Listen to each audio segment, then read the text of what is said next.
Hey everyone, it's Kai and Lafayette, and this is The Theory of Living. Thanks for tuning in. We're able to bring you this episode thanks to our Patreon members. Patreon is a subscription-based platform where people can provide support for content creators like us. Thanks to our Patreon members and supporters, we're able to provide free content on the podcast and weekly episodes. By being a Patreon member, you'll have access to our entire podcast library, full video and audio episodes, along with much more. If you like this episode and you feel it adds value to your life, or you hate it, please subscribe on Patreon and or leave your review on Apple Podcast. And don't forget to mention it to your friends over your next beer. Truly, thank you again, and we hope you enjoyed today's episode. I'm gonna try this again. But Kant was the first one who settled the debate, saying that, okay, guys, both exist. The innate capacity, right, and sensory experience both exist. Okay, and also not just they exist independently, but they also have to act together in order for us to acquire knowledge. It's not just that the knowledge or content of reality is, passively received by the senses. It's not like that. Okay, we gain that information through senses, but rather than information is actively shaped by the mind. Right? That was. Whoa, that's crazy. Everybody was like, that is crazy. But, the reason Kant is so important in philosophy is that because of this breakthrough idea, there's still a lot of discussions that are, that try to challenge the idea of Kant, right? Still occurring in the framework of his ideas. It's not far from it, right? I mean, he's that much influential. I'm not saying that everything that he says is correct. It's going to be challenged, one day, meaningfully, but not yet. Not yet. A lot of discussions that we're having is still not far from, his framework, Yeah. I mean, the things seem to shift drastically, but some things take centuries until we arrive at a better solution or offer a better alternative to the current known system. And that's the power of philosophy and, the natural sciences and all the other things that we arrive at a more seemingly accurate conclusion about what reality is and what constitutes it. And there's an invaluable... I lack the word, but there's a necessary stepping stone in all the things leading up to that. Oh yeah, for sure, absolutely. From Socrates all the way up to now, and this, that excludes and includes a lot of philosophers, people that weren't philosophers, have a huge impact on history in the way we can then engage with reality and try to find a better solution. And not necessarily that there's even a better solution. There's just alternate solutions for the time period and cultural period you live in, which is more of a kind of even a postmodern thing to say. We're based in a time period historically, culturally, geographically, which then impacts the ability for us to engage and understand the world we live in, which is also a part of the evolutionary process. Things are embedded upon us, physiologically, and then also emotionally by the place we live in. Yeah, and then, another really big distinction that we need to make of Kant's view from his, predecessors, that, okay, he acknowledges innate capacity, and, you may think automatically that, oh, that's like metaphysical, but it's not, because, okay, he acknowledged the, inner capacity, and then it enables us to understand some truth, but of course within the faculty of our sensibility, which is like time and space, right? There's a limit to it, right? And that's why it is different from previous rationalist metaphysicists saying that pure reason has the power to understand and grasp the mysteries of universe. That's what metaphysicists used to argue, and Kant saying that, okay, I agree with you guys on innate capacity, but I mean, there's a limit to it.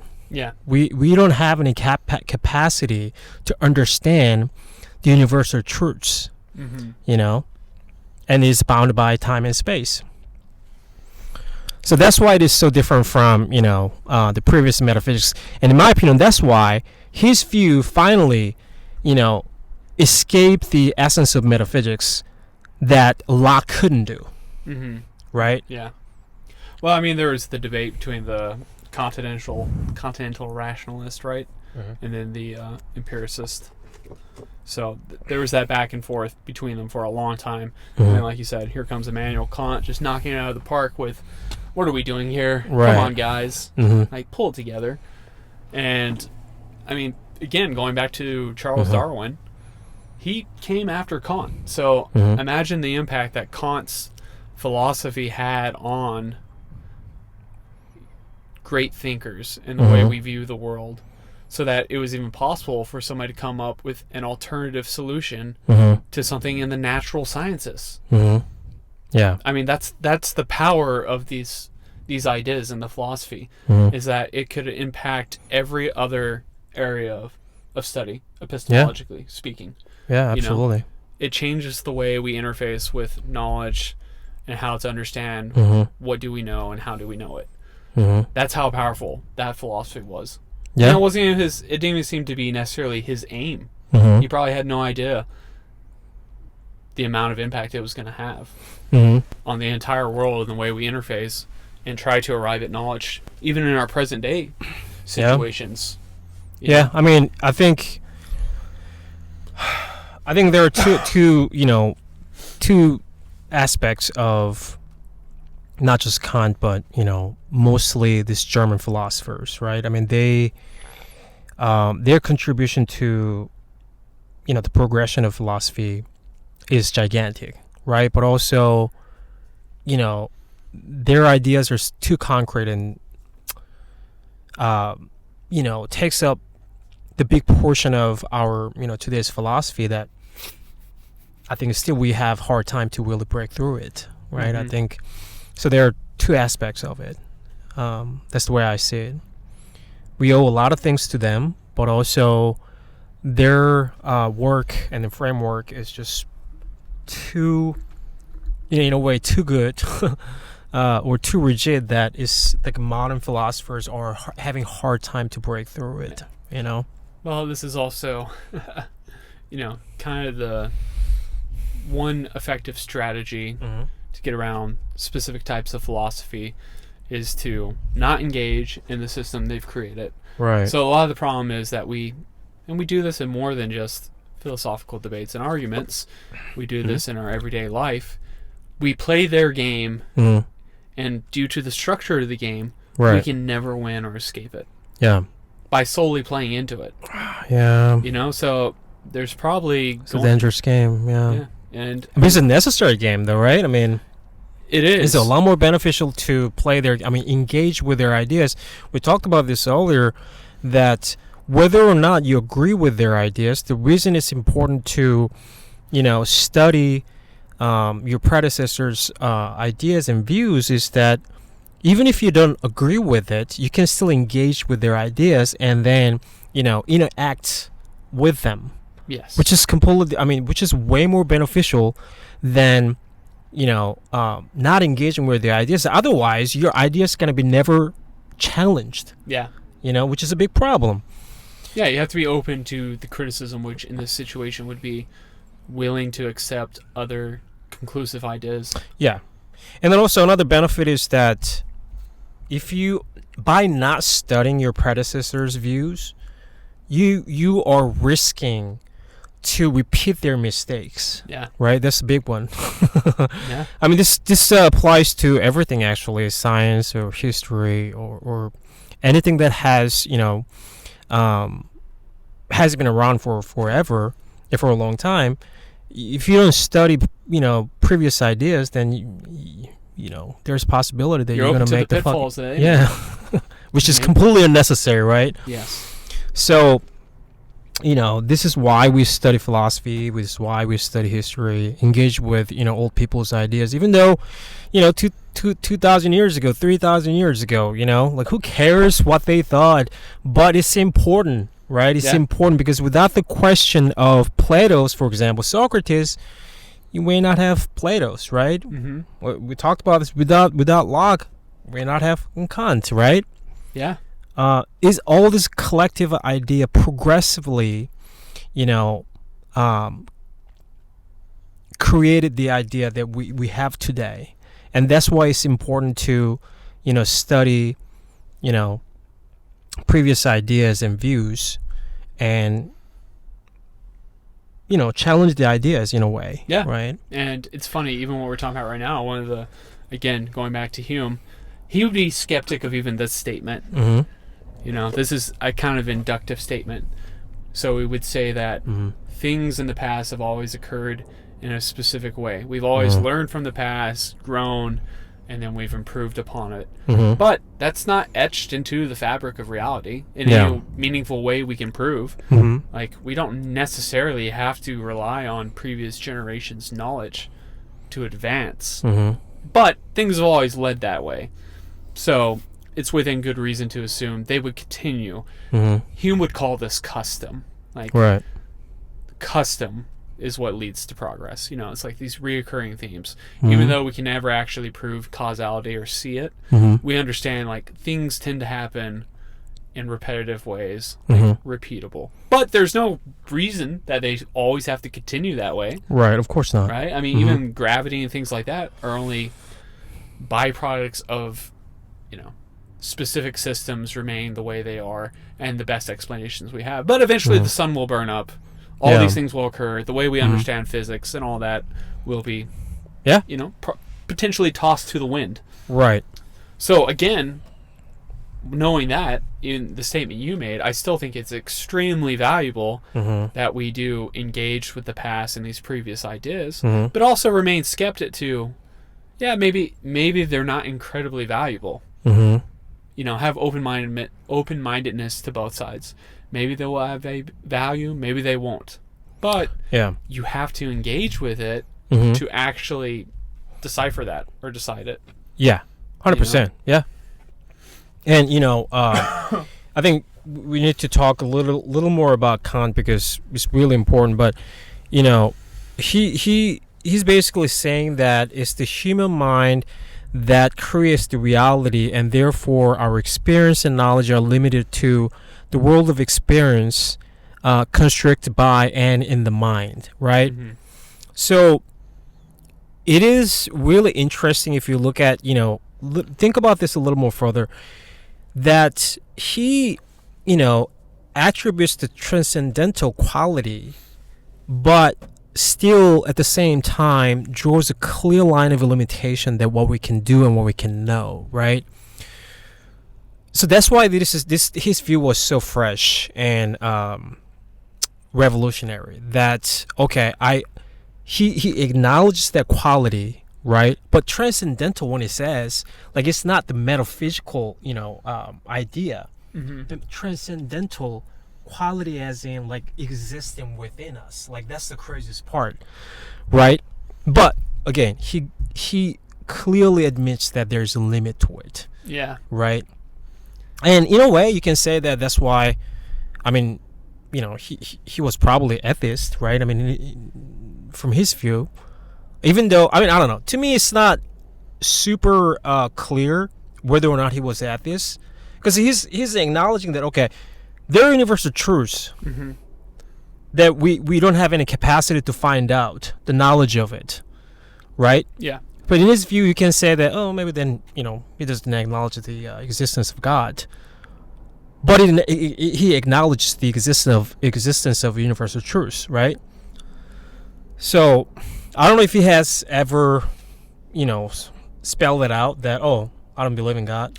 I know he goes into the virtues and ethics. He does a lot resembling morality of man in regards to God. Right. So I don't think he was necessarily atheistic. But I also don't think he claimed maybe necessarily the Judean Christianity. There was some stuff he did, change his spelling of his name to the more Hebrew one. I believe. Okay. So it's interesting, right? Because a lot again, how Right. can a guy Yeah. have such a strong and new representation of reality, Yeah. present it in such a it's not flawless, but Mhm. fucking near it at that time, near Mhm. flawless, and then also still maintain a belief in potentially Yeah. a god. I know. It's Again, it's hard because even using the word God, we smuggle in all these cultural things and these time period things about Yeah. your idea of what a God is in 2022 and Yeah. what your idea is. So it's hard to even talk about it right. because you can read his work and you can decipher and take away certain things and different things without Right. getting into the historical context. Mhm. During Kant's time period, also Yeah. the way he lived, and all those things. It's really hard to say yes indefinitely he believed in Yeah. the Judean Christian God, or it gets complex real Mhm. quick because again, definitions, words, language are all in relation to a time period, Yeah. which is just kind of crazy to think about. Right. It's almost like we're speaking a different language in some ways. Yeah. It does. You have to explain so much to Mhm. even actually arrive to a meaningful conclusion. Mhm. And that's the problem we run into, I think, in reality a lot right now, is that when we talk to somebody, we have such a different idea of the same word or the concept we're using. Mhm. We're using cow, but the image I summon in my head is so different than your image, Yeah. or a more complex thing. We're Yeah. very like God. Whew. It's crazy. From person to person, that definition is wildly different. Oh yeah. 100%. So, that's the value of experience, going out and kind of acquiring your own definition of these things Right. in a way where you can communicate it with somebody through words. But again, I think, like we talk about all the time, that the experience is so much different than the words we use to communicate the experience, Mhm. that you absolutely should go get the experience to have a more robust understanding Mhm. of the symbols Yeah. and the words we use. Yeah, I mean, I think it's going to be very interesting, moving forward, because we have a lot more knowledge than, what they had to work with, right? So, I mean, the advancement in science and physics, and especially neuroscience, I think we'll have, at the very least, better understanding or explanation of how we acquire knowledge, and we'll have dramatic improvement in epistemology as well, I think. Yeah. I think we'll have a more robust Mm-hmm. definition. This is the hard thing about knowledge. I feel like, that kind of common expression, the more things change, the less they do. Mm-hmm. Because even the knowledge we have accessible to us, it's impossible for us to parse it out, right? So that's why we're going to have algorithms, AI, computers solving a lot of these problems that are going to arrive to different solutions and conclusions. I don't know if these things necessarily make the world better. It makes it different, for sure. Things will change and become different. But again, better is such a relative term. I think the best we can say is different. Yeah. That's probably the most accurate definition I can say. But we do have things wildly available to us that they didn't. It'd be amazing to see what Immanuel Kant would come up with today if he had the information at his fingertips that's like we do. right. I That'd be mean, amazing. honestly, any of these geniuses, Socrates, probably any great philosopher, man, what ideas would they have right now? Yeah. Yeah, I know. Like, with what they had at the time, they still could come up with these ideas that we still study today, Yeah. And that's crazy, right? Yeah. And those geniuses, probably, we've talked about this many times, not just, these great thinkers, but also great, scientists and, writers. They probably, count maybe for 1%, maybe like 5% of the entire population. And, people like us just, at least have a capacity to appreciate it. Yeah, at the very least, we can appreciate it. You can recognize the genius. Right. But, I mean, I'm not saying you can, right? I mean, but, I mean obviously, if they're listening to us, they recognize genius. Come on, man. by no means we're a genius. Fucking no way. Yeah, we just have a love of, philosophy and, good literature. But, every time we look at it a little more closely, just reminds me that how much I appreciate their work, and still really that intellectual stimuli, right, serves as, and I appreciate it a lot, and it makes a huge difference in my life. Yeah. I think when you engage with greatness, some of it rubs off on you. Not that it makes us greater. I'm not saying that. But I'm saying it reminds me that, yes, greatness exists, and it beckons me to become better than I was previously. And it allows me to shape my worldview and have it challenged. And I find that so exciting. Absolutely. And I think a lot of people think philosophy is this boring, dull, antiquated subject matter that really doesn't have any value today. And I just think that's so far from the truth. I think philosophy is one of the most humbling things to go and learn. Because, again, these guys aren't saying, hey, this is the absolute solution. This is the best view and the best interpretation of reality. Believe it, or you're going to die and go to hell. It doesn't put that type of pressure on you, that unnecessary pressure. Right. It just presents its ideas and its worldview, and it kind of like kicks the ball to you. Like, okay, well, what are you going to do with that? Yeah. Are you going to challenge it? Are you going to accept it? Are you going to disregard, not engage with it at all? Yeah. And it's very humbling, because I think when you realize all these great, amazing philosophers typically disagreed with each other, yet they were still able to grow the study, which affected all the sciences, all the maths, and the world as we know it. Yeah.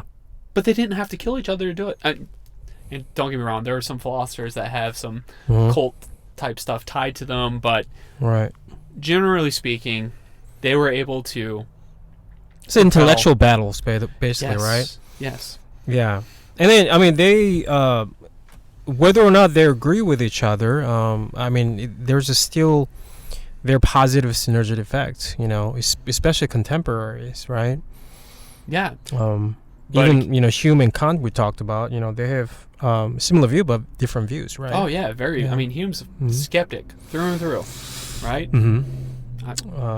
I wouldn't say Kant was a skeptic. He was in some regards, but not to the degree that Hume was. Yeah. But again, these guys are like necessary. These little intellectual battles and these butting of heads. Yeah. To get out something new and more. Yeah. And that's what you get when you engage with older material, or material you may not find material you may not find relevant to your life. It can be totally relevant to the world because you're the only person who has the thoughts and the ideas and the experience that you have. And once you engage with this, you can have a different result. Essentially, you're mixing two different spices together. Your spice is super unique to yourself. And you can have an amazing concoction at the end. Yeah. But it requires you to engage with it. And I think that alone is worth checking out, because you never know. You never know what you could get. You never know what you could get by reading a book, digging a little deeper, asking more questions why, instead of just accepting, like, oh yeah, that's the way the world is. That's this week's short version of the episode of the Theory of Living podcast. Thank you for listening with us. We're Lafayette and Kai. Don't forget to join us next week for another episode. And if you'd like to help support us, we have a Patreon page where you can subscribe for exclusive content, early access, and full versions of the podcast. Also, please share with others who you think may find value in our discussion. Leave a rating, a review, and please subscribe. Thank you again. See you next time.